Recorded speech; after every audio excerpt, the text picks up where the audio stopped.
Hello folks, you're welcome to Dating Secrets. If this is your first time here, I'm Duni Goodman. On this channel, I teach young folks how to avoid dating errors. And we've been talking about some dating secrets, especially the 5 brutal dating errors that young people make. The 5 brutal dating errors. And of course, I'm talking about Christian dating. So if you're a young folk that anticipates to get it right when it comes to dating, this channel is for you. And of course, even if you're a widower or you are a widow planning to get someone to settle down with, this channel is also meant for you. So we've been talking about 5 brutal dating errors. And if you have been following along, we've discussed the first 4 brutal errors. And today we're going to the 5th brutal error that young folks make when they are choosing a partner. And if you are yet to watch the previous videos, you will see the link to the playlist of the videos under this video. Please go watch them. By way of reiteration, the 4 things that we've discussed so far are as follows. The first error we discussed is looking for the perfect mate. And if you followed along, we reiterated or we established there is no such thing as a perfect mate. Whatever kind of mate you want, you have to first of all become the kind of mate you want. Then the second dating error we discussed was thinking that people with bad attitude will change. We established that someone with a bad attitude rarely changes. So if somebody has a bad attitude when you meet them for the first time, do not wish that they will change with time. You have to face the fact that this person might not change. If they have anger issues, they may not change later on when you marry. If they are stingy, they may not change later on. People with bad attitude or someone with a bad attitude rarely changes. The third thing that we discussed is testing sexual compatibility during dating. A lot of youths make this mistake. They think before we get into marriage, let me know if the person can perform well sexually, or let me test if the person can get pregnant. That's a big mistake to make. Then the 4th error we discussed was judging by mere appearance. If you judge by mere appearance because somebody looks rich or is from a rich background, or someone looks poor, or somebody didn't read a good course in the university, or they don't look like someone that will become an important person in future, you'll be making a great mistake. Sorry, this is number 4. Then we move straight to what we have today, which is dating someone without a mentor.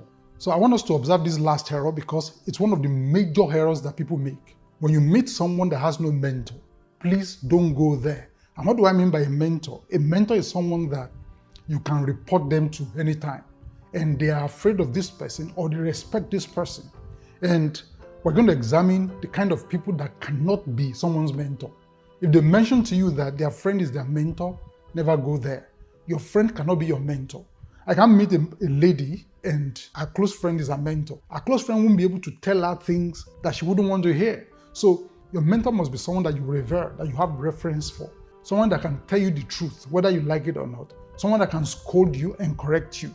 So dating someone with no mentor is a big error because later on in life, if there's a problem, there's nobody to report them to. I've been in a situation where the husband would be telling the spouse, go and ask about me in my house. We'll even be telling the counselors, go and ask about me in my house. They will tell you the kind of person I am. Meaning that he doesn't respect anybody. Even in his house, he's the one that dictates to his dad, to his mom, to his siblings. So he doesn't bow to anybody. If he doesn't bow to anybody, just know that he doesn't bow to God. And such a man or such a lady will ruin your life.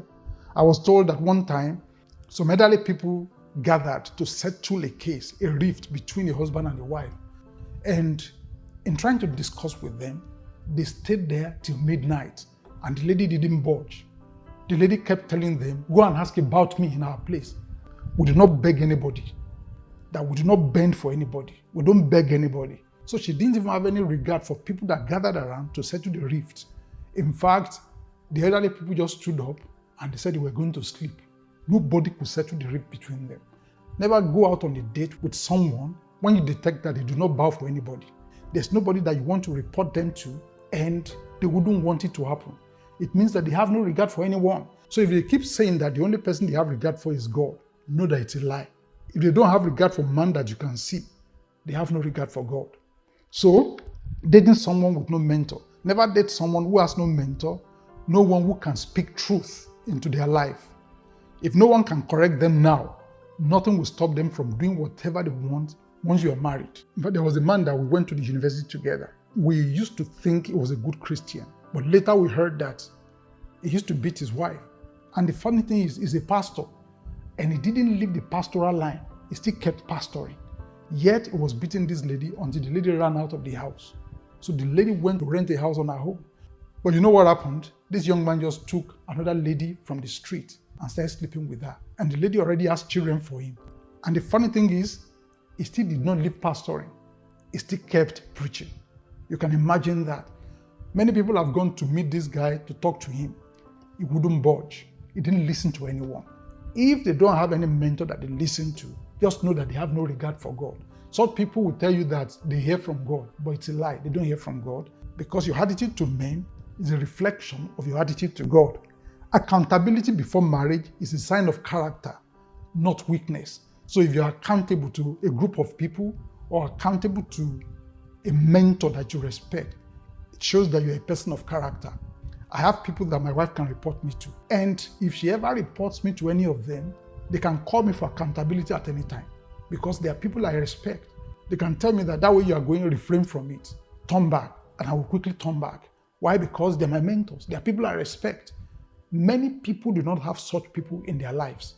So if I meet someone today and he tells me my best friend is my mentor or my mother is my mentor, except that mother is someone that is so strict that they can tell them the truth at any time. If not, if you tell me your mom is your mentor or your dad is your mentor, I wouldn't take you seriously. I want someone else, someone from outside your family's circle that you wouldn't want me to report you to because you fear what they will say. Such people are people that can correct you when you are wrong. See what the Bible says in Proverbs chapter 13, verse 20. It says, walk with the wise and become wise, for a companion of fools suffers harm. For a companion of fools suffers harm. Proverbs chapter 13, verse 20. So it's very important for you to take seriously all these things that we've discussed, because if you meet someone today and you find out that they do not have someone that they have great reference for, that you can report them to, it means such a man or lady is not a person of character. And if you want to settle down with someone that is not a person of character, they can do anything to you later in life and there won't be anybody to defend you. It's your responsibility to know if they have someone they respect, someone they bow to, someone that they refer, or someone that they have reference for. If they do not have such people, it speaks volume about their character. In fact, nowadays people will tell you that they have to bow to anyone. I don't have to bow to anyone. The only person I respect is God. It's a lie. When people say the only person I respect is God, they do not have regard for people. If they have no regard for people, they have no regard for God. Never make that mistake. On this channel, I talk about dating secrets, and the purpose is to teach young believers how to avoid dating the wrong person. And if you want to learn the truth about Christian dating, this is the right place. Now, popping up on your screen is the next video where I share another dating secret. Click on that video and I'll see you there. Bye for now.